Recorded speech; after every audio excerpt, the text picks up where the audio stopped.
Hello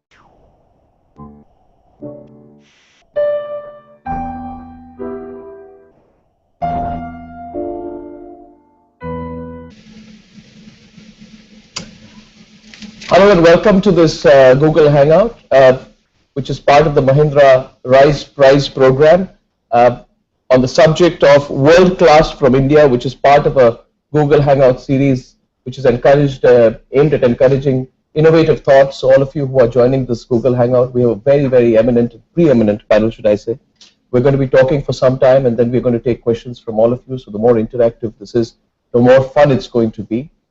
So good morning, good evening, and wherever you're joining, we hope you enjoy this conversation we're going to have. We have with us Anand Mahindra, who's chairman of the Mahindra Group, and Chanda Kocher, managing director and CEO of the ICICI Bank. We have Arun Mahindra, former member of the Planning Commission. Also joining us from Gurgaon is the managing director of Google India, Rajan Anandan. Rajan, hi, and thank you very much to all our panelists. Good morning to you. Morning. Let's get started. Since I've been given the job of starting off this conversation, I just want to start by with some opening thoughts, which perhaps you can take off on in the course of your conversation. So, when we are talking about actually doing something world class from India, there's a presumption that we would have to innovate at some point of time. So, I want to draw a direct link between doing something world class from India to the idea of innovation in the course of this conversation. So just 5-6 quick starting points to provoke thought this morning. The first is, do we see innovation as a luxury in India? Do we see it as a choice rather than as a necessity? I'd like to hear from you on that. Secondly, is there a growing sense of complacency when you reach a certain scale of business or you achieve things in life, which sometimes make us very myopic in the way we look at things? I mean, look at BlackBerry, how they would have looked at their business before the iPhone came. The third is, and it's more complex, and it's for business leaders like you, you need to look at this entire issue. Can you really spawn innovation, or is the challenge to locate it? Because I know that many business leaders want to incubate innovation. But then there's another responsibility that you identify innovation and then grab the opportunity. The fourth is, how desperate are we as a people? I've often found that when I read up on the most disruptive technologies, then they've always been done by people, and I was reading up something this morning, done by people who are fairly desperate. I mean, I hear that, for example, in terms of innovative messaging, and don't get me wrong, in terms of innovative messaging techniques, I'm told drug traffickers are often the most most innovative. No, there's a thought process going on there. For example, counterfeiters, I'm told, use the most high-tech digital technology to a point where they're actually making certain technologies used in printing money redundant, or they're challenging that. So how desperate are you? And does that desperation exist in places other than the so-called dark corners of our society? And the fifth and last point is, what happens to an established leader once it accepts an innovator? First, does it have the openness to accept an innovator, whether a person is in his teens or 20s? And then after that, how does he just co-opt the innovator within his environment, or does he give him a different environment in which to flower? I think these are some thoughts which come up to my mind, and which I think maybe the audience is interested in. So since Rajan is outside, and I'd like to start off with Rajan. Good morning. I just put some opening thoughts out there, and maybe you'd like to take off on any of them as a starting point of this conversation. Then we'll go around the table. Yeah, absolutely. Good morning, everyone. Thanks for having me. Let me start with, is it a luxury or is it a necessity? If you look at the potential that India has, as well as the challenges that we have, my view, and I think our view, is very few of these large-scale problems and opportunities can be solved or addressed without massive innovation, right? So if you look at core sectors like healthcare, like education, like energy, like infrastructure, the reality is we probably will never be able to build enough schools, hire enough teachers, and so on and so forth to roll out a traditional model of, let's call it, education 1.0 to be able to meet those needs. So we need to actually innovate radically to be able to let's say, really address the education challenges that we have, whether it's K through 12 or higher ed and so on. So firstly, I strongly believe that, we must innovate at a much, much faster scale to be able to address the challenges that we have. So that's one. I think second, world class. One of the things I've been thinking, what is world class? And I think world class really is, as you said, Arnab, it's innovations from, or world class from India, innovations from India that address very large challenges at world scale. Right? That's sort of, to me, what world class is.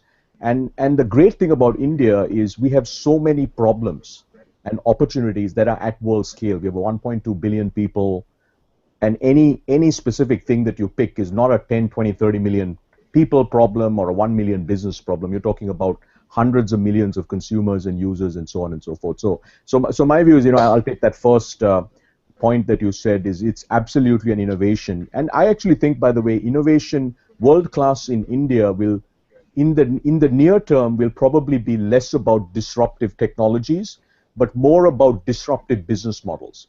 And the reason I say that is, if you look at the state of technologies across industries, we're at a point now where we've got technologies that can, if assembled in the right way, can begin to address some of these very large opportunities. And I think one great example, two great examples that I have, one is Airtel. Airtel is now among the top 5 telecom companies in the world. And they're one of the most profitable telecom companies in the world, despite having ARPUs that are 1/10 global averages, right? And what they did extraordinarily well is really radically change the business model. Another great example is UID. I'm a huge fan of UID. And how did we get UID done? It was actually not by going and inventing a whole set of new computer science. It's by putting together, in a very, very smart way, existing technologies that we have with the right business model. I'm hoping that that'll continue to roll out. But those are some thoughts around world class in India. Yeah, so it's doable, it's achievable. But then, Anand, you have a Facebook, you have an Apple, you have a Samsung, you have a Google. What's, in your view, what's keeping an Indian brand from sort of emerging similarly at the same scale on the global level? As you can imagine, that's something that occupies us every day. Why doesn't this happen faster? Why doesn't it happen sooner? When I have Tech Mahindra boards, for example, I still lament the fact that by and large Indian software companies are like sweatshops for brains. Why is it that some young, hungry 18-year-old in a Ivy League dorm in the northeast part of the US comes out with the world-breaking app, the new world sort of beater in apps, and why isn't it that we can't do this here? So that is a preoccupation. And you made a very interesting point. You said you had read this morning about desperation. Yes. I love that. I love that phrase. That I've not heard. It's not a nice sounding word, so maybe we don't use it for that reason. But desperation is right. By that standard, given that we have largest number of the world's poor here, some of the world's most malnutrition, desperation is a way of life here. Why aren't we then one of the most innovative people? And in my opinion, it is really about competition. It is about allowing the ecosystem here to compete with the world for everything. So whether it's FDI coming in, whether it's allowing companies to come in, first of all, we must make competition a way of life here. If you really look at the past, why we were stagnating as an economy, it was because there was no competition. Everybody used to ask us, why aren't you spending more on R&D in India? Right. Why do you spend if you have a license to produce and allocate goods as opposed to competition? So first simple point I want to make is that we have to make sure that the barriers to business vanish here. Completely vanish in terms of allowing the world's best to compete here. Number two, we always we seem to have a kind of bias against consumerism, against people consuming more. Somehow there's an inbuilt socialism in us still. But if you really look at the most innovation that comes out, it is from encouraging people to consume. And when people consume, they want more, they choose, they want the best, and that's when you suddenly get innovation coming in. Now you combine that with desperation and people wanting to make a better life. I think we have a very, very potent combination here. If we can get competition in, if we can encourage consumerism, and then you have people here who do want to make a better life, more people in this country wanting to make a better life than anywhere else, I think we have a very potent combination. I'm glad you took off on that point, because I don't know, and I throw this up to Chanda and Arun, you could take it up, either of you. I mean, what is the biggest deterrent to innovation? It would be that you are risk averse. The biggest deterrent to entrepreneurship. I'm sure you deal with entrepreneurs at every level. Are we risk averse? Is that genuinely a problem, or is there something else in the system rather than our own response to situation? Chanda, Arun? I'm glad you're passing it on. This is more polite than it usually is on television. Well, I would like to come to that, but yes, first reaffirming two things. One is you asked about India. Do we need innovation? And as Rajan said, and you've said too, the gap between what we need in India and what we have is so large. How are we going to bridge this gap? Yeah. We are short of resource and we need very large outcomes. This gap creates, I can use a different word, not desperation, a tension between a desire to do something, to have something, and what we have in terms of where we are and the resources we have. So the understanding, the study of innovation all over the world in various fields over the last 30 years has found that the necessary condition for innovation is a creative tension. I'm turning the word desperation into a creative tension. It's this thing that I'm going to find a solution to this, even if I don't know at the moment how or have the resources to do it. And that's when you start finding novel ways. So novelty is a great aspect of innovation. The other, to distinguish between luxury, as you said, and necessary innovation, is utility. And I find too much of things that are being celebrated as innovation, they're just novel. But what use are they to anybody in our lives and in our lives? So utility and novelty. The third, I must add, is frugality. In our country, the innovations must provide healthcare, like he said, or education or water at costs and prices that people can afford where they are today. Okay? Also, we need frugality for the whole world in terms of use of resources in producing the results. So, novelty, utility, plus frugality in both aspects of it, price, that's cost frugality, and use of resource frugality is what innovation has to be about. Now, we did find, I'm saying now we means working the last 5 years with the National Innovation Council, part of Planning Commission, what are the conditions required to ensure that we'll have more innovations, more people with their creative tension are able to produce outcomes that everyone wants. We found the following. One is that innovators, as they start, they have the idea and the desire, they don't get money support easily, and Chanda, you could comment on that. Okay. Looking at the financial structure and systems available in the country, that last mile means the person who needs the least, because he's just starting with an idea, finds it very difficult to someone to fund it. In the United States, the venture capital and the financial system give risk loans for amounts which in our case are equivalent to 50 times.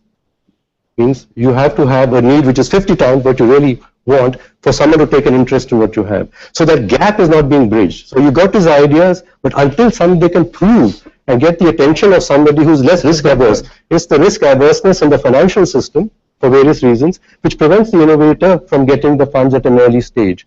So this we found clearly. The second thing very, very clearly is that innovations, as was mentioned by I think Rajan and I would say it again, is it's about a combination of various institutions working together. The sort of innovation that we're talking about is not an invention of a product, it's the delivery of something in the hands of somebody.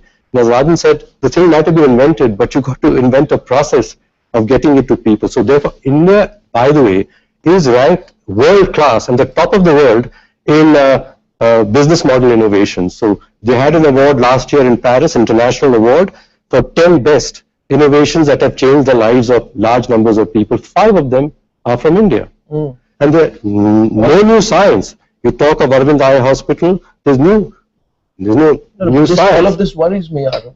Why? Because on the one side, Anand says, and he rightly says, if there has got to be desperation to achieve something, it has to be in India. Because there are so many people who want to rise, both in their own standards of living and in terms of contributing to society. Second point you make, and this conversation is really going in an interesting direction. You make the point that at an individual level, there are innovators in this country. Yes. So I want to just throw that to Chanda, that if this is the situation, first I want you to respond on whether you feel the financial sector is risk averse. Therefore, those who are the risk takers don't get enough support. But also with this kind of an ecosystem where you have the right ingredients to actually do great things.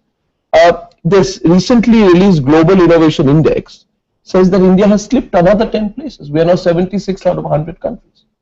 And I have to butt in. I think So that's bogus survey. You think so? Yes, I'll explain later, but Chanda, please answer. They're not wearing a government hat when you say. No. I'm wearing a very intellectual hat, studying how do you examine the quality of an innovation system. No, What are the but criteria? still, my question is, why are we slipping? Even if we're not rising. Actually, I'm saying to you, the other evidence, anecdotal evidence, actually people are saying India is rising. But these surveys, you have to look into the design of the We survey. haven't created those global corporations yet, and we have the potential to. So the conversation, I just want to lead it in that direction. Sure. You want to respond to some of what you said? Yeah. So I think, we all spoke about the important blocks that actually are great ingredients for India to innovate. And one very important block or ingredient which we haven't touched upon is actually the Indian consumer. So, when we come out with innovative thoughts and ideas in our sector, we've seen that the adoption of the Indian consumer to new products, new ideas, new innovative ways of doing banking has always exceeded our expectations. So, in a way, actually, in India, we have the opportunity to take any innovation and give it the kind of scale that no other country in the world would offer us. Now, the second is, just coming to, is innovation really a necessity? I mean, whether you call it a constraint, a challenge, or whatever, I think it's a necessity. Again, I would just draw examples from the banking sector. If we all have to make banking inclusive, and we as one single bank hold today about 20 million accounts, which have a deposit base between $1 and $2. Now, if you have to make these 20 million accounts with $2 deposit base per account, you have to innovate ways of reducing the cost of doing business with them. Otherwise, that business will never be viable. So I think those are the things that actually lead to innovation in our country. They make it affordable, they make it scalable. Now, do we say whether the country is slipping or not? In fact, I think, we need not always think of the big bang ideas. Yeah. Are we looking at, in the country, are we taking existing ideas and converting them into business models that are by themselves innovative, and those are business models which are the next practices for the world to follow. So, yeah, so I mean, again, one can give very simple examples, but India did not innovate the ATM. India did not innovate the Facebook. Right. But it was only when we brought in ATMs into India and made them talk in 15 regional languages to the people in rural India that we today have millions of transactions getting done on the ATM. Well, Facebook always existed. But if you now would go and ask around the world, we were the first bank that said you do everything on social media, but can you complete a banking transaction on social media? And we made that happen. So, today, therefore, I think the world can look at India and say, India is probably one of the countries that is most ahead in terms of the percentage of transactions that the consumer does on electronic channels rather than doing it on the branches. So I think there are various ways where you take existing ideas, you make them affordable, you make them scalable, and thereby you actually substantially change business models. Talking, of course, about the constraint that Arun spoke about, I think what really lacks in India is two things. One is our entire education system is still not that research and creativity oriented. I think that's somewhere where if we have to build innovation as a culture, we have to build it in people before they join organizations. I mean, we as organizations try to build an innovation culture, but does our education system build that? I think we need to do much more there. The second is that, we still do not have the financial ecosystem, those angels who actually are willing to put their passion and money behind it. Now, this is not necessarily the banking system. The banking system is not necessarily actually supposed to get into venture funding. But yes, overall, do we have those mentors? Do we have those angels who would actually nurture these ideas and take these along? Yeah. No, I think we are very good at co-opting success. Once there is success, which happens. So we are all looking for the next $1 billion valuations. But I think you raised some interesting points. I just want to steer away on another point. You see, Arun made some points, and we've often talked about this concept of jugaad. I think when I'm hearing both of you, in a way you're saying we're very good at taking some technologies and implementing them at levels where you would not expect those technologies to exist. That's what I hear. And I'm also hearing you say that we are very good at doing innovations at a very basic ground level. Now let me provoke your thought on that, Arun, and let me throw that to Rajan. Rajan, I hope you are not feeling excluded. There is no and feel free to butt in. Absolutely. Feel free to butt in whenever you feel into the conversation. No, Rajan, I want to spend some time on this. That are we too self-complimentary when we say very often that we are very good at jugaad? Jugaad being that ultimate term for anything that we get things together and we make things work at low cost, which is a very good thing to do. But is jugaad necessarily cutting edge? And can we do something at a cutting edge global level if we constantly compliment ourselves for being good at jugaad? Rajan. So I think, look, jugaad means many things to many people. I guess to me it means last minute execution. Right, we get it done last minute, whatever it takes. So look, I think it's good because it's good in that we can get stuff done, even if it's last minute, even if there's no planning. But to get to be world class in anything, whether it's in process, in technology, I think two things are required, right? That are not really at the heart of jugaad. One is long-term planning, right? And the second is having core processes that scale. I mean, those two things are sort of the antithesis of jugaad. And I think whether it's at a nation building level, whether it's at a company level, whether it's at an entrepreneurship ecosystem level, I think we need to probably really spend a lot more time thinking about how do we build a long-term view on things, right? There are a few companies, obviously, I think Anand and Chanda are great examples of CEOs who have longer-term plans, but most Indian companies, actually most companies globally, I mean the US is even worse now, is you're living quarter to quarter, right? You're not thinking 5 years out, and you're not thinking about how to shape a new industry or how to kind of go build a very large new business or market. So I think that needs to get a lot more ingrained. And I think the other one is processes, right? So a lot of people believe that innovation just happens. I mean, innovation doesn't happen. Right? If you study some of the most innovative leaders, entrepreneurs, scientists in the world, I mean, there are processes. Now, all of them have different processes, but I think, it's important for us to actually get much better at processes, but not processes that are, let's say, production processes. I think many of our companies are very, very good at that, but processes that lend themselves to innovation. So, for instance, in our business, which is a software business, right, one of the most important processes is the product launch and iterate process, right? You launch a product, how quickly are you iterating, how quickly are you, and if you don't nail that process, you're never going to build a large consumer internet company. Right, and that's discipline, and you stick to it and you kind of drive it. So I think jugaad, is good in that it's helped us to execute, and we believe we can just about get anything done. But I think on the other hand, it misses some of these core elements that are really required for large scale disruptive innovation. And so that's good. I'm glad you said that. Yes, Anand. Jugaad. I've been one of the biggest critics of jugaad for the last couple of years, and that's ironic because the way it came about. The first device that spawned that term was some kind of jerry-built contraption in the north that used to roll on highways, where they used to take one of our engines and transmissions and put wooden sort of platforms around these wheels from somewhere else, gearbox from somewhere else. That was a jugaad. That's how it came about. So I should almost claim IPR over it rather than hit on it. But it really bothers me that we have become so smug about look how good we are. The problem with jugaad is it's make do. Frugality, frugal engineering, the ideal should be more for less, not just make do. That's the problem with jugaad is that it comes, and ironically that comes out of desperation from a lack of resources. So it is innovation 1.0, comes from desperation because of lack of resources. You jerry build something and you see let's see what comes out of it. I'll do the best I can. What you really have to do is say, this is what I want to do. This is my world-class idea. Now I'm going to build with constraints. So using constraint-led innovation is very different from jugaad. You're saying, I want simplicity. I want constraints because that will provoke me. but my ideal is nothing less than the best. No, but how do you achieve both? Let's take a situation here today. Okay, let me push you a little bit on that. And Arun, I don't agree with Anand because I thought you were on two different. No, you agree with him? Yes, because I'm glad we're bringing out the distinction between just ad hoc, done, and over. Okay. What backwards? Yeah, and you're saying, okay, this worked here. How can I improve this and make it a larger solution and make it a business actually? That means you come forward. I tell you, It's an experiment. I was racking my brain to say, what's the right word we need to move from Jugaad, which rhymes with it.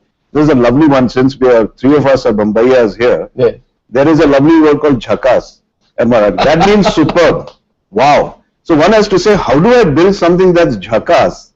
And if I don't have the resources, how do I improvise? So that becomes a problem. So then we come back to the issue. There is desperation. We've been very happy with Jugaad at a very elementary level. But when we are pursuing the idea of world class, then we can no longer be very complacent about it, can we, Chanda? So we need the resources. How do we bridge? There may be many people watching this Google Hangout this morning who would ask that this is very good, but who's going to incubate it? I'm a risk taker. Is there a risk taker above out there who's willing to hold my hand? Absolutely. And I'm a risk taker, or is there a risk taker out there who says, first come through the, come through the whole process, be the one in a million who's already been through the rat race, then I'll hold your hand. Whereas there may be 10,000 out there who may be great innovators who need a helping hand out there. So we are coming down to the whole issue of resources, and the college students and younger people and those kind of 18-year-olds, I'm sure, Anand, are there in India as well. And they need a little sense of reassurance that the system is going to work for them. So where do we start, Chanda? Yeah, I think, as I mentioned, that's probably one of the biggest thing that's lacking in our ecosystem. That do our 18-year-olds, who I'm sure are actually full of ideas, can look up there and say, I take this idea here and make it work. So yes. I genuinely think that is somewhere that we all as a country have to invest and make it happen. When you say country, you mean government? No, but just coming to resources and Jugaad, that's a different, a little bit of a different issue altogether. To say that we have lack of resources, everything, whether it's food, whether it's water, whether it's infrastructure, and so on. Absolutely. Jugaad means that you just use whatever little resources you have and you make something happen. Yes. To that extent, I think it's a great starting point. Yeah. But, do you say that because you have lack of resources, you will create a business model where these few resources become valuable to a large number of people? That's where innovation comes in. So you can use Jugaad as a great starting point, but if you become complacent and say this is where it is, then that's not innovation. So let me take a very kind of specific odd example. Suppose there are a group of 10 top-end, top-notch medical students, right, or scientists who are 22, 23, 24-year-olds are out of med school, and they say, we want to spend the rest of our careers toward innovating towards, say, cancer research. Right? Who is going to hold their hand if they want to incubate the idea and they want to own the idea? I think should they lean on the government?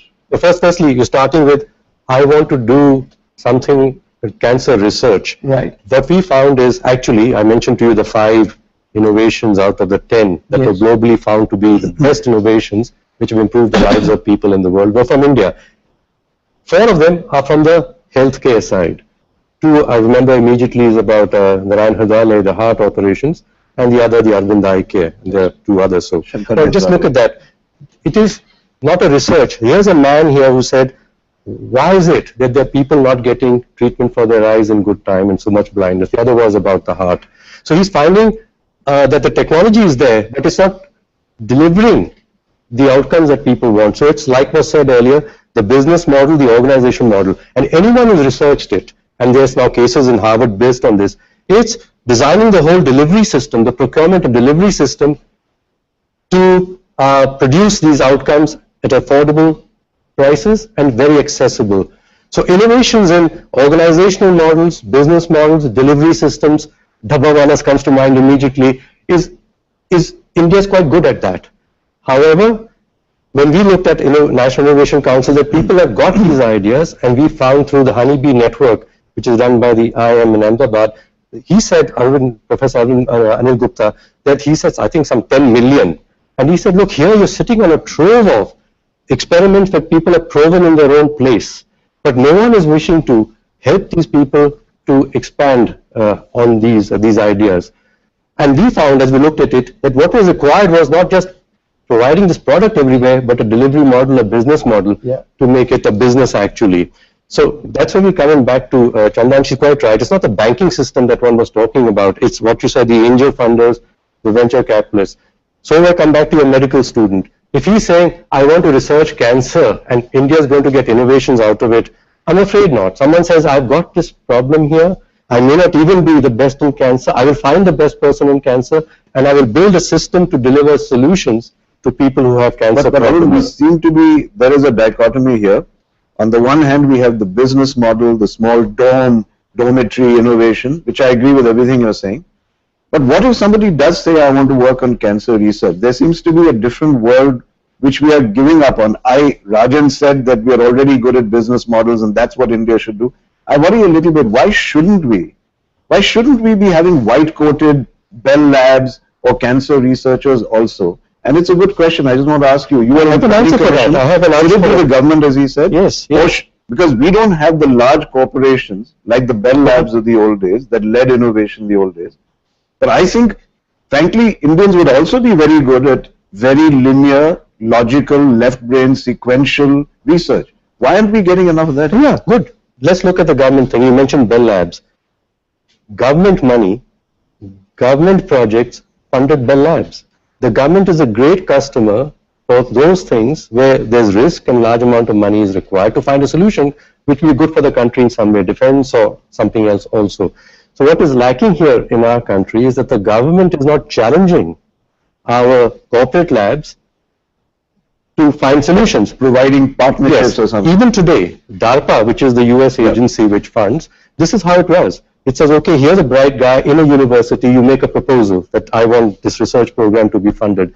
They will give you money if it's linked to a national challenge, and this is the nice part. No, but please let me complete. Yeah. It's not just to you. You will have to work with two other persons and organizations so that the whole thing comes about. It's not your research, there's a business cooperation. Government led, you're saying? Yes, yes. So that's your answer. No, but I'm not quite sure, government-led approaches, whether they will work. I mean, even in this budget, there are a number of proposals that encourage entrepreneurship. Mr. Jaitley keeps aside 10,000 crore rupees for this, then he keeps 200 crores for a network to promote innovation, 100 crores for this. I'm not sure. I mean, do we really feel convinced? Are those who are going to evidence all over the world, including the United States and Silicon Valley, is that the government has got the biggest hand in it. Why are you not convinced? Why are you not convinced?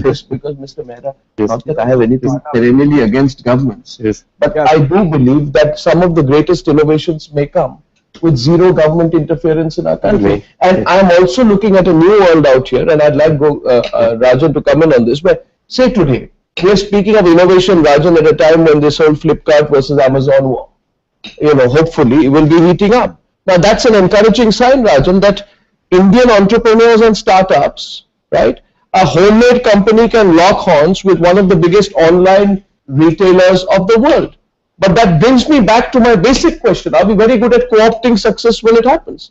There could have been 1,000 Flipkarts in 1,000 other areas which we are probably not looking at. I want you to address that, Rajan, and also the question, because Arun and I have a little a mind disagree. Yes. If I may say so. Let me try to, on the ground of the government. Yeah, I'll start with that, but I also want to go back to around the angel funding ecosystem and the startup ecosystem. So I think, look, if you look at what has Flipkart done extraordinarily well, right? They have taken an e-commerce model that was very well established in the US, but they have adapted it in so many interesting ways to make it work in India, right? Which is what I think Chanda had mentioned, and they've done it at scale. India was the first country. In fact, Flipkart invented cash on delivery. Nobody else in the world did cash on delivery. Absolutely. Now I go to every emerging market in the world, they're all talking about cash on delivery, right? Flipkart was the first one to say, okay, if the logistics infrastructure doesn't exist, we will build it. I mean, that used to, that remember used to happen anywhere in the world, and so on and so forth, right? So I think that's Flipkart is a great example of a company that, right set of founders. Obviously, the timing was right, but really very, very insightful about how to adapt a business and build a business around the unique needs and challenges that Indian consumers have, right? And I think, and by the way, we have so many examples in the internet space. I mean, everybody likes to talk about Google and Facebook and Twitter, but the reality is, if you take the travel space, the first, second, and third companies in online travel are Indian companies: Make My Trip, Yatra, and ClearTrip. If you take matrimonial, a space that never existed anywhere else in the world, everybody else has dating sites. We have matrimonial sites, and every dating site that launched in India failed. Why? Because the consumer is different, right? And so on and so forth. So I do think that, look, and I strongly believe this, we can build literally hundreds of billion-dollar companies by addressing these amazing challenges that we have that are at scale. I'll give you another example. There was a company called Redbus that got sold last year for $100 million. Before Redbus launched, there were no search queries for bus tickets in the world. So when we look at all our queries, there are no. Why? Because the US has one bus operator called Greyhound. And when I was in college, I used to take that. It was miserable. You don't want to go on Greyhound. So you can always get a ticket on Greyhound. India has 5,000 private bus operators, and getting a ticket is mission impossible. So what do these guys do? They figure out a business model, right? Combination of software plus process and over time consumer marketing to create this seamless product that helps you buy a bus ticket without having to stand in line and not missing the bus. That company goes from nothing to millions of users in no time, right? And what's amazing us is, how many of these opportunities we have. And by the way, now there are bus ticket aggregators in every emerging market. Every emerging market has a bus ticket, but nobody talks about this. But guess what? That's a very interesting thing. Now let me come to around angel funding. Look, I'm a very angel investor. When I moved to India in 2006, I did one investment because I couldn't find companies to invest in. Okay, I was an angel investor in the US for 20 years. Now, actually, the environment has changed probably 10x, if not 100x. 2 years ago, there were 100 funded technology startups. Last year, we had 200. We launched this thing called NASSCOM, 10,000 startups. We got a lot of energy around it, etc. However, the challenge is some of the policies, and Arun, this may not have been in your regime, have not helped. The startups now get taxed on angel funding. How can that be? So guess what? Indian entrepreneurs are very smart. So now we don't incorporate companies here. Now they incorporate in Singapore. Why? Because why would I pay tax on angel funding, right? So take another one in the internet space, the IT Act. The IT Act basically says if you're trying to build a platform company, an intermediary company like a Facebook or Twitter or a Google, you're liable for all kinds of things. Okay? Yeah. WhatsApp had 55 employees when they got sold to Facebook for $19 billion. The legal environment in India is so challenging. I have more than 55 lawyers. Okay, so if WhatsApp got launched in India, they would have had 55 lawyers and no product, right? Because we have all these issues. So I think one is really the funding environment, but I think we need to look at the dozens of specific laws and regulations that just make it difficult. It's difficult to start a company here. In the US, I can incorporate a company in 15 minutes. In Singapore, it's 2 days. Here, it's months if I'm lucky. Right. Rajan, just one question. I just want to take you back to the question that we were talking about fundamental research. We can go back to the sexy and glamorous part about the Flipkarts and the business models, but I've always wondered about the fundamental research. Now, if I understand you correctly, and this is a question, what you're saying is let's build companies that will be large, will have scale and ability to spend, and then maybe you could get that kind of cutting edge research from them, because who would have thought that Google would be sponsoring and producing and researching a driverless car? You would think that would come out of a DARPA lab. Yeah. That would come out of a government lab. Google is doing it. So do I hear you correctly saying that let's go slow, let's first focus on these business models because we have the scale to do it, create an enabling environment, regulations, as you said, and financing, and then when they get to scale, when you get to $100 billion, then you can do the kind of research that you are affording and you are able to do. Is that your view? So Anand, I'm not saying we should wait a decade, right? But what I am saying is when we think about, everybody's got this fascination with Google. Google's search engine, right? I mean, we didn't cure cancer yet. So, we just help people search better. So I'm not saying we should only focus on this. I do think India should focus on fundamental research. But my view is, we need two things. We need PhD programs that are real. Okay, I mean, you can't do advanced science with no PhD program. We have no PhD programs of any meaningful scale, right? We need to now invest even in our master's programs we need to actually focus a lot more on the cutting edge of science. I'll give you an example. I funded 2 machine learning startups in India. Between the 2 of them, we are trying to hire 4 machine learning guys. 3 of them we brought from the US. Why? We can't hire a machine learning guy. Machine learning is not solving cancer. Machine learning is, but you can hire hundreds of. So hang on one second. One is the education system, but it's not K through 12, what we call employability. I'm talking about PhD programs in specific fields. So that's one area. I think the other area, Anand, is companies. I do believe that Indian companies are already at a scale where they can invest hundreds of millions of dollars to do disruptive innovation, right? I think Mahindra is a great example, right? Reliance is another great example. Look at the Tata Group. Can the Tata Group invest $500 million a year to drive disruptive innovation? The answer is absolutely yes. But it does require, I think, a point of view that says, I'm going to take a 10-year view, and I'm going to, like, we don't have, by the way, even Google X, which is where we get driverless cars, Google glasses, balloons that give internet from the sky. These are not R&D labs. They are very, very focused, as Arun said, on solving a problem. Right. We are going to deliver internet from the sky. Okay, what does that take? Yeah. We assemble a small team of the right 4 or 5, and they are deep experts. Right? And that's the issue. This is the other issue we have here is we can't find these deep experts, which I think goes back to the education system. So Anand, I'm not saying we should do one or the other, but I do think we can do 100 times more on the first one, which is solve these massive problems with business model innovations, etc. On the other side, I do think education and getting, let's say, the top 10 companies in India, they can all afford to spend a couple of $100 million. But why aren't they spending? You see, so I think some very critical questions are coming up. Chanda, you can respond. Yeah, I was saying that actually when we look at India, in fact, we have to do not 1 or 2, but at least 3 things. One is keep thinking of these ideas like the Flipkart and the travel portal and so on and so forth. The second is the companies keep thinking of adopting technology and changing business models. And the third is invest in that fundamental research. I think in a way all 3 are happening, but they're all 3 happening much less than what the requirement and potential of India is. So again, I think across the ecosystem, everybody has to participate. When I spoke about education, I mean, one is you create creativity in that 18-year-old who thinks of the next search engine. But you also have to, as Rajan said, look at our PhD programs and say, are they engaged in research? I understand. Similarly, while you have something where the government would put in a lot of money, but I think larger companies should be and also are, investing in fundamental research. I don't think our large pharmaceutical companies, or for that matter, auto, production companies are not investing in R&D. But, a lot more needs to be done.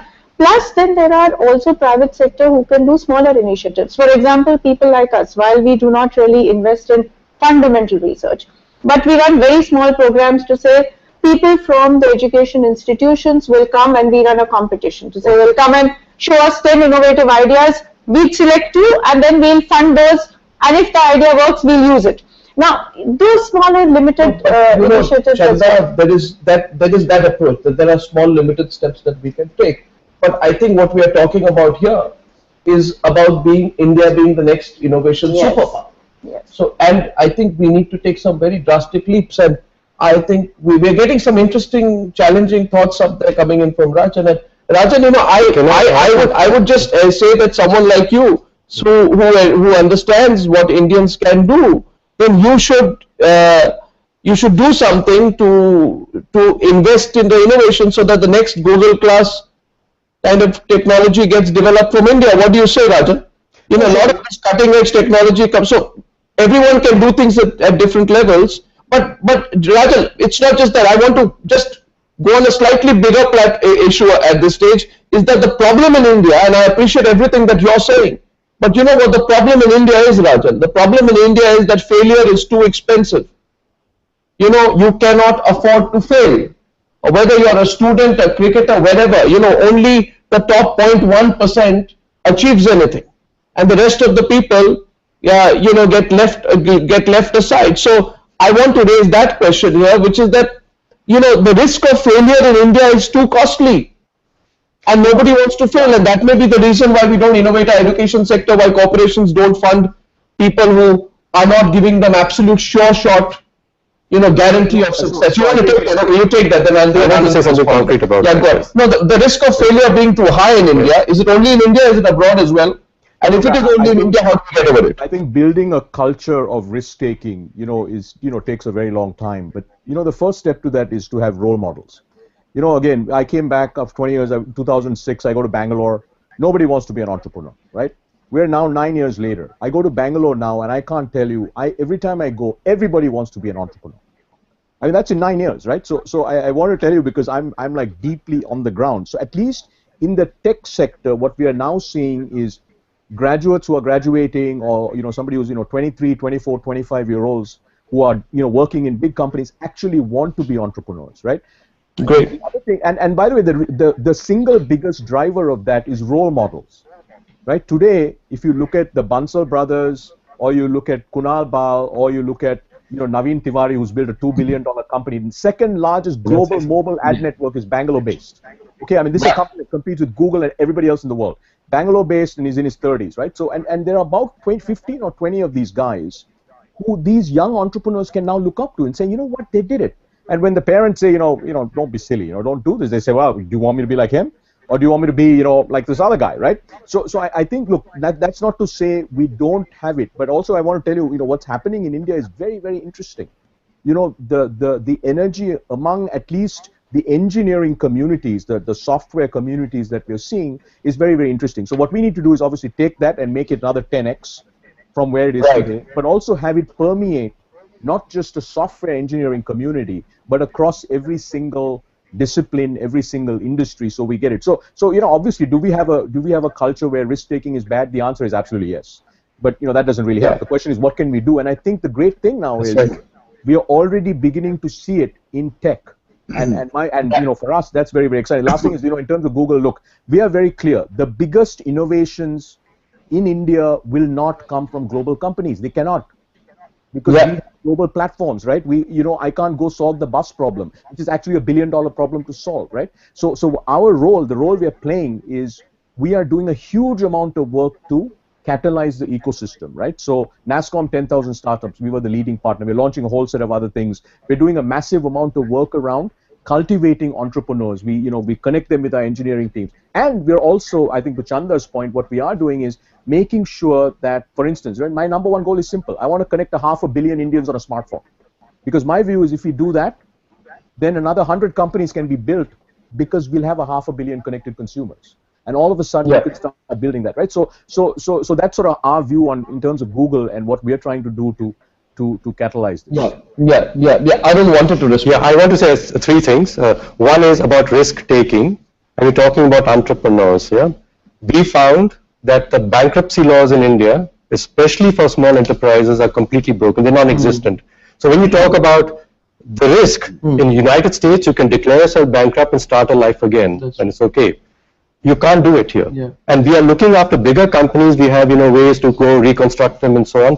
There's nothing for the small ones. So that's one. And we have to work on that if you want to encourage the entrepreneurs and risk taking. Number two, we talked about the education system. And as Rajan was saying, it has to work on real things. Now, three institutions have to connect with each other. The educational institutions, the corporations, and the government. In the US system, like we said, if you are into basic research or metals research, the PhD students, the professor is supposed to get grants and funds for those programs. Where does he get them from? He sells it to a corporation. You have a need, I can work on your problem. Or the government and the defense and so on. So the three are connecting and supporting each other to do that. In our case, our corporations, because they don't think the universities are good, are going elsewhere to get it. But we have to support each other. And I give you something and build you, and then I will learn also how to do it. Now the third point, which is the one that Rajan said about the legal and laws. We did propose from the National Innovation Council a innovation fund to address that last mile problem, especially where the innovations are those in which you can't in the business capture all the monetary returns, social innovations particularly. So returns are not that high in terms of the financial returns. So we created this. It's taken us 2 years and more to argue with the Ministry of Finance and MSME and law and stuff to get a good idea.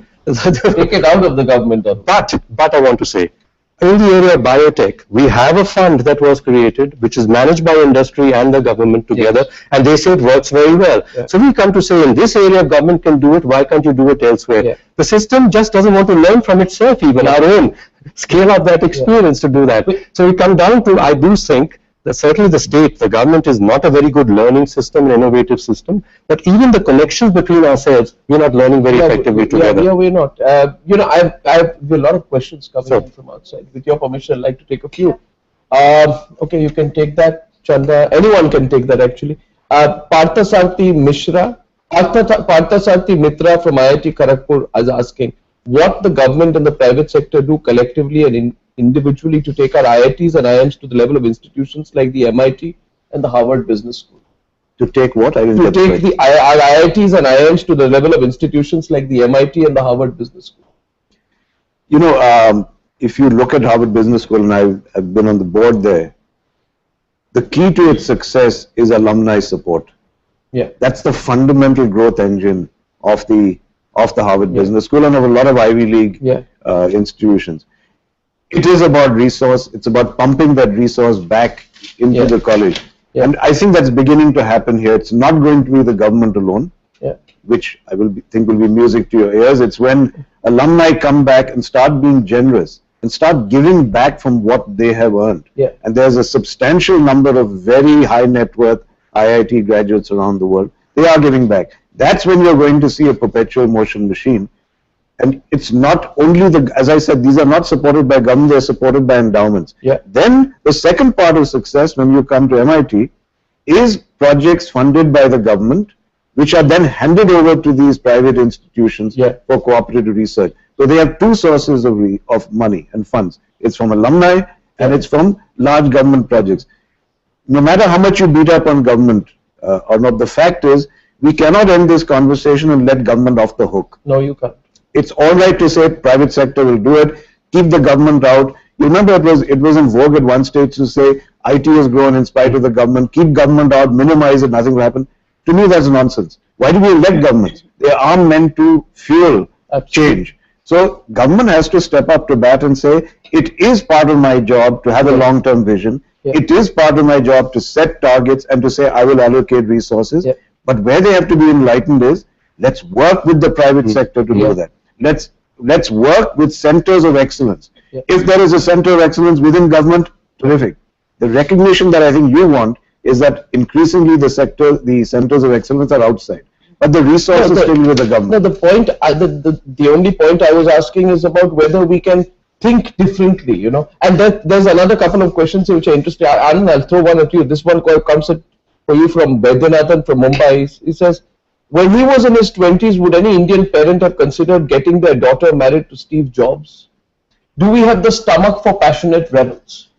You know, interestingly, first I'm going to be a little tongue-in-cheek. The sad part is that even earlier, an Indian parent might have said Steve Jobs because he was a white foreigner, okay, which is part of the malaise, because we look abroad for everything. We don't have any self-esteem. But quite apart from that, you're right. They wouldn't have taken somebody जो बेकार था, जो इसका काम धंधा नहीं है, they certainly wouldn't have done that. But let's not knock them. After all, what does a parent want? They want success. As Rajan said, they need one generation of business people to make a serious amount of money from entrepreneurship. If the Bansals come in today, you can bet your bottom dollar that a mother will go and say, oh, is this guy doing a Flipkart? Is that the kind of thing he's doing? So the question point he raises on role models becomes very, very significant. But what I'm hoping will happen, the answer eventually should be that when somebody says, would you want your daughter to marry, that she should say, no, my daughter needs 5 years because she's incubated. Now the next question comes for you, Chanda, and it's coming from Vishal Anand, which raises another question of whether we are thinking big enough. You see, we think of doing something that will apply globally from India, but we are not looking at our geographical region. And this question comes from Vishal Anand. He asks, given that the Indian middle class, and I don't necessarily agree with Vishal, but it's a good question, given that the Indian middle class is still neither high in number nor in disposable income, should we think of innovation more at a South Asia, Southeast Asia level and cooperate accordingly like a geographical bloc? So assert ourselves more by expanding the market in which our innovations can work. Well, I think expanding markets always helps, but where I don't agree is that India, the numbers are not large enough. I think India numbers are large enough that gives us all the opportunity to try all scale and all kinds of business. Okay, fantastic. But this question comes for you, Rajan. It's coming from Urvashi Singh from Guwahati, and she's asking you that, Rajan, you have worked with McKinsey, Dell, Microsoft, Google. Does the innovation DNA differ from company to company, or does the core DNA remain the same? Yeah, look, I think the innovation approach and the framework actually differs not only by company, by industry, right? So if you look at Dell, they were extraordinarily successful at fast following. So they would pick an industry that's already established, and they would say, how do we disrupt this industry? And then kind of go after it, right? And then if you look at Google, we're really at the other end of the spectrum, where we say, look, how can we create new industries? How can we, solve, really solve massive new problems and go where nobody's gone before? So I think by the way, they're all innovative companies, I think, but the approach to innovation and the goals are actually quite different. And I think it works. All models work. The key is having a model and executing it superbly. Yeah, absolutely. I have lots of interesting questions coming in. This question is for Mr. Mahindra. Zahir Sheikh is asking you, my question is for Mr. Mahindra, sir. Sir, your Mahindra Rise contest for finding the next Indian startup is a good initiative. However, he says, 8 out of 10 startups go bust in their first 2 years. Shouldn't we be teaching our entrepreneurs how to look ahead in failure? No, agree. And 8 out of 10 failing is a reasonable percentage. It's a global percentage. So I'm not sure, Zahir, I understand your question, but should we be asking them to prepare for failure? If I understand your question right, I think it is at the core, and it goes back to the cultural issues, Arnab, that we were discussing. Absolutely. I want to put forward one proposition. When I look back at my own history, and when I look at what prevented me from being more daring or entrepreneurial, it is too much of deference to authority in India. Right. And it goes back, in my opinion, back to our ancient past of the Guru Shishya Parampara. Now I might get a lot of brickbats for questioning our old tradition. But if you really look at that, to us the idea of learning and wisdom comes by sitting at the feet of your professor and repeating what he or she told you. It was terrific in a day when there was no technology, when there was no paper, and it was a way of disseminating knowledge through generations. It is a miserable model to have today. What I think we need is, we have to have people as young as, at any age, at the youngest age, question. Not rudely, not offensively, but it goes back, Chanda, to your question about education. If I had to say, one way do we change the education system, right from kindergarten, do we encourage children to question, not just authority, but question what they are told. If we can get that right and create a culture of questioning, you will have a very virtuous cycle set into place, and people will then begin to accept failure also. It will be a natural consequence. No, I think, and just a comment, it's not a question coming in from Vikram James, who says, with the world's biggest and most powerful software company choosing an Indian as its head, and almost every other company in the Forbes 500 opting for an Indian in one of its top posts, does any doubt remain about India's potential? At the same time, the question also comes, Arun, and maybe you want to take that and Rajan can follow up on it, that how many Indians are very good at executing, right? How many Indians take ownership for their own ideas and create those companies? It's just a thought which comes up to my mind. I mean, I think that's what another person who's asking a question is saying that, why are we focusing on IITs and IIMs? Why do we assume that only the best innovations only come from the IITs and IIMs? Completely. I think both, yes. The first one I think we've been talking about, that if a person in India gets an idea, and there are many, as I said, there are millions and millions of ideas, do they have an ecosystem which can enable them to grow the idea? So if I go to California, I can get the money, I can get the support, I can get the testing, the culture is, and the ecosystem is available. Out here, that ecosystem is not available to me. So that's, we got to create the ecosystem that, we got very bright people. If you talk of Jugaad, our Indians are capable of finding a solution when it seems impossible to have a solution. That is real innovation. But they can't grow it, like we said, because the ecosystem doesn't support it. So I would say that's what we got to change, and we will get more innovations growing to scale and solving the problems of our millions of years. It comes back to that ease of doing business. Absolutely.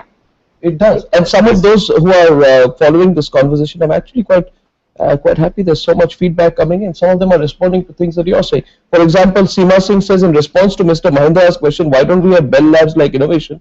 She says because the government system perpetuates paper publishing, even poor quality.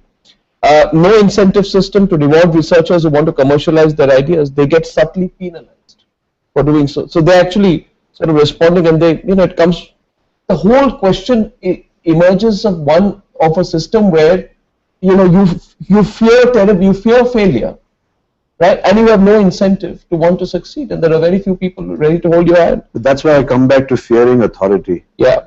You fear failure because you fear a figure out there tokening you for that failure. Absolutely. We have to believe in ourselves. You have to dare to dream. You have to dare to question. Yeah. If you can start that at the primary level, people will not fear some mythical authority figure coming in and saying, you think it's a mindset problem, It's right? a mindset problem, completely. And I would say it's not just dare to question, it's also you dare to put forth your ideas. I mean, there are otherwise organizations that do not even encourage people to put ideas. I mean, questioning is the next step. Can I put a question for you? Jay Prakash Meena asked a question.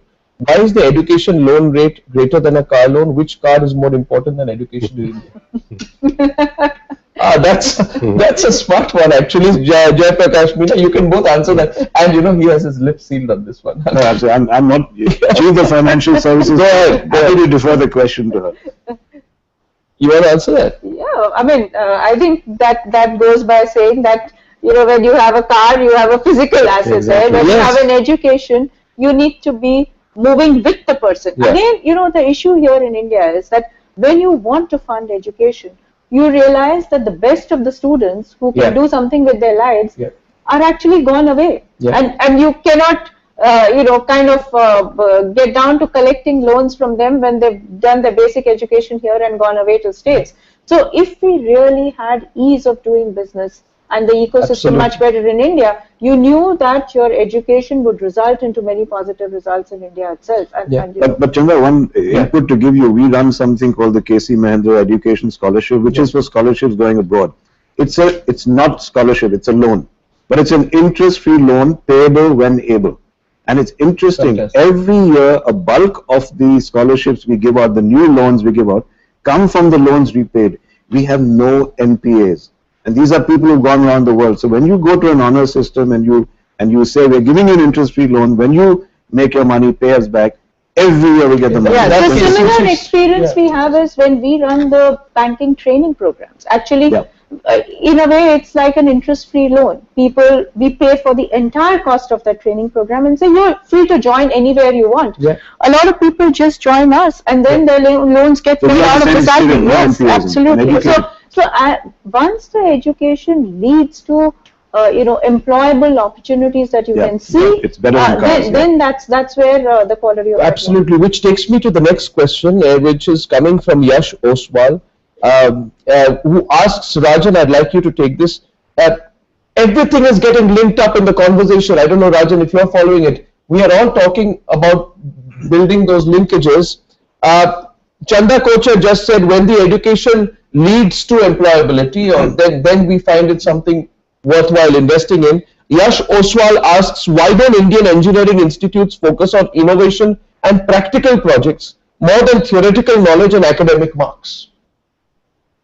Yeah, I think it's it's a good suggestion. One of the questions was, Anand answered about Harvard. I mean, I went to MIT, and MIT is really about applied science. And they get their funding from companies and governments because it's applied science. 1991, I worked on high definition television.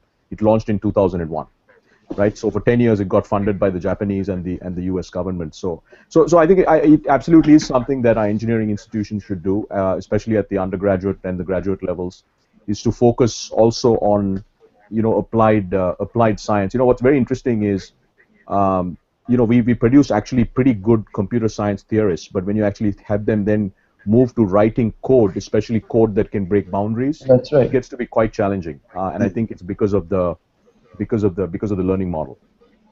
Yeah, absolutely. Do we need to? What about organizational structures, Arnab? One of the thoughts which come is, do we need to flatten our organizational structures to encourage innovation quicker?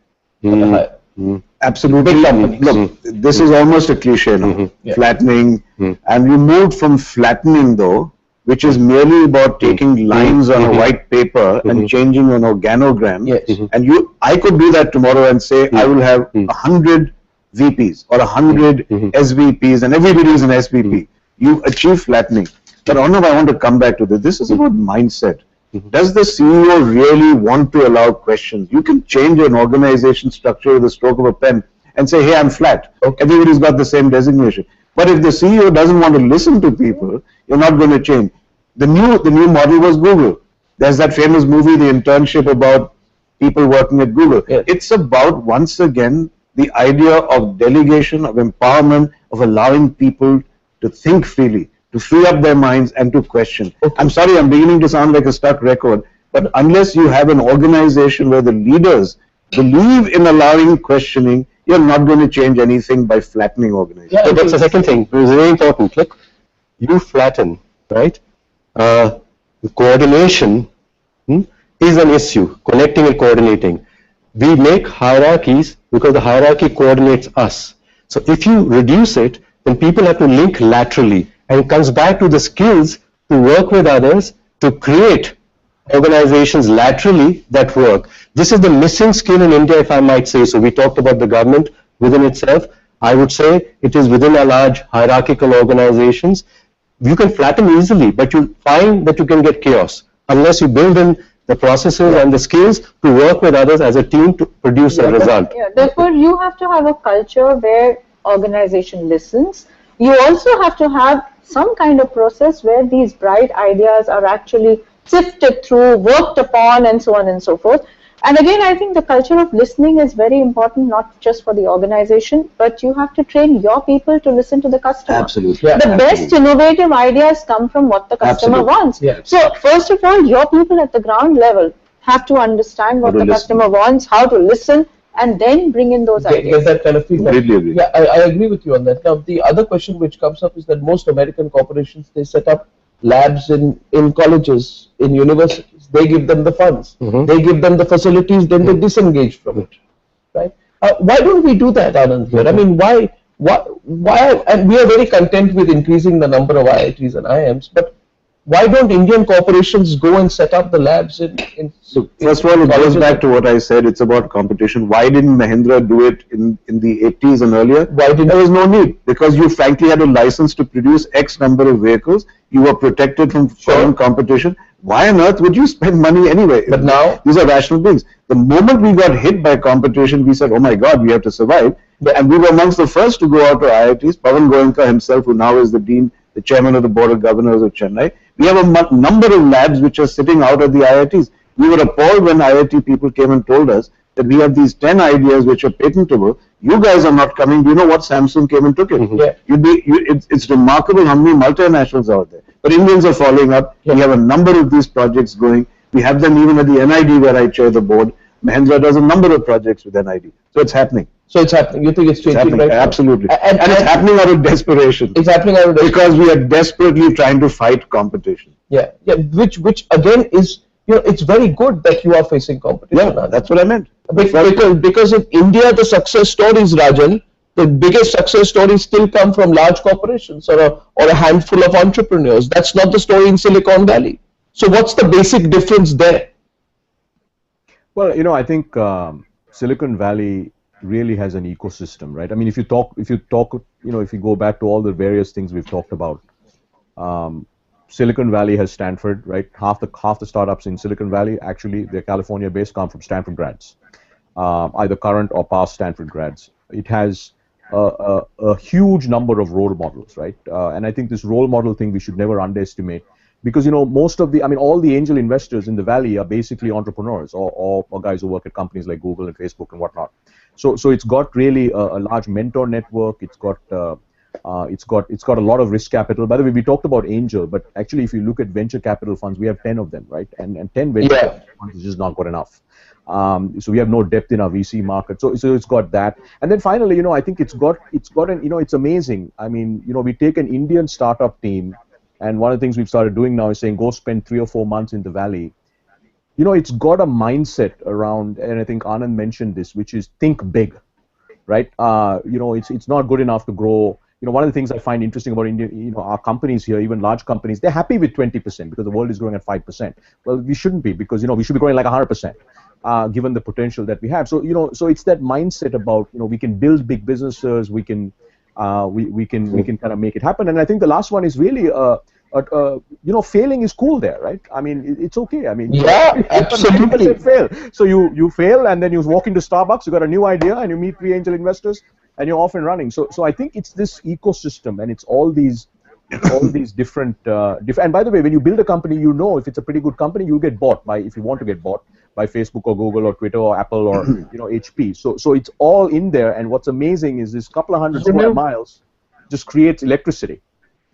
Yeah, more and more of the questions which are coming will give me a sense of how people are thinking is more people are asking what happens if we fail. And their fear of failure is massive. And the second thing is about education. Everyone's asking about education.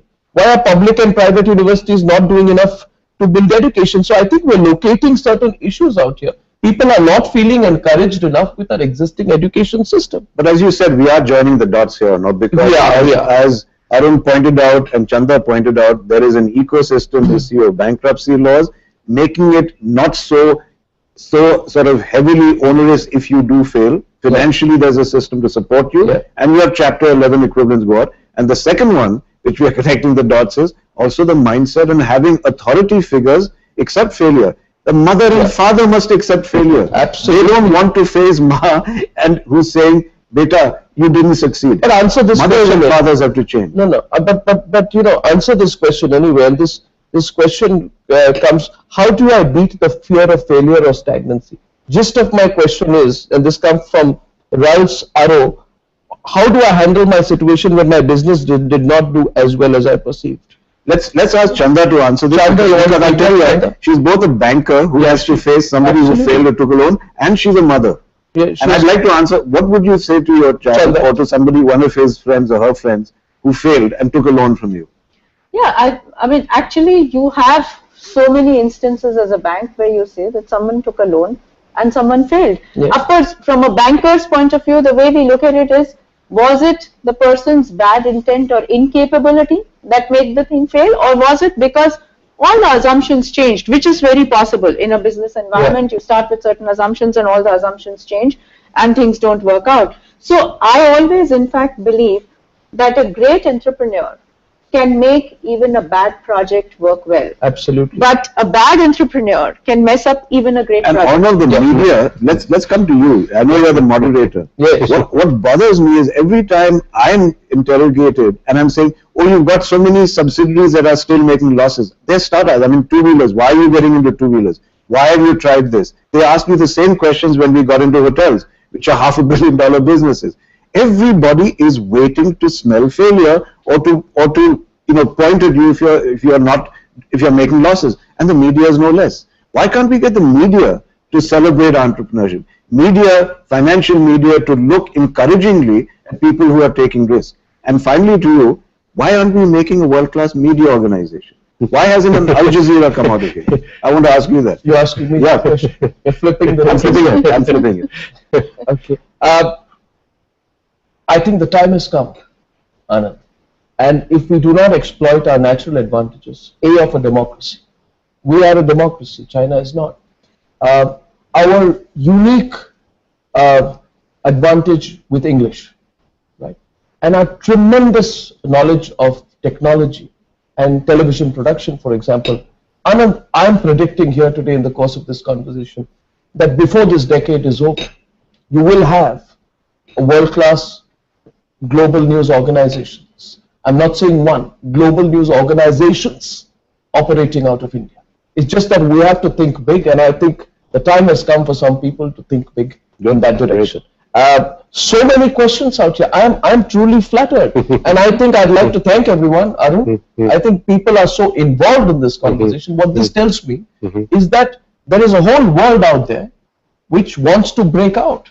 The time to break out has come. If we don't recognize it, we'll be missing the bus. Absolutely. Yes, celebrating failure, just an idea thrown in. There's another group in India, not yours, I think it's not yours. They award failures. Yes. And you probably have it too. But provided you have learned from the failure and are applying the lessons somewhere else. Yes. The US Army does this also. And I think this is part of education. Yeah. Let's do that. And the media then, please celebrate the failures, provided they also tell you what Yes. they've learned and are applying it. Completely. Then get over publicly being acknowledged for being a success though you failed. Yeah.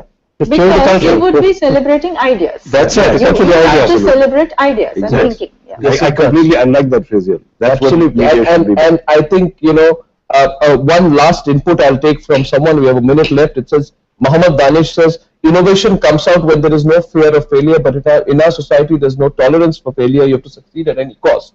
This mindset makes us follow rather than lead, and this is what should change.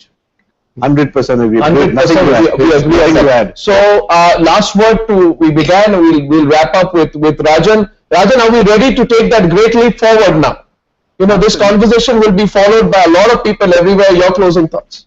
Yeah, absolutely. No, I know. I think, look, when it comes to innovation, we should go big or go home.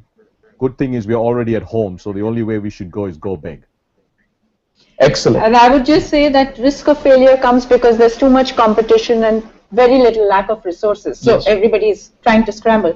But let's make that lack of resources and that competition be the driving force to actually innovate. Absolutely. Go from jugaad to jhakas. Jugaad to jhakas. I like that. You should have, Anand, you would have been an excellent copywriter. Thank you. Whenever I fail, I'm winning the job. Well, thank you very much. I'd like to thank Google and Mahindra for giving us this platform, and I'd like to thank all of you for following this wherever you are. Thank you very much. Great. Thank you.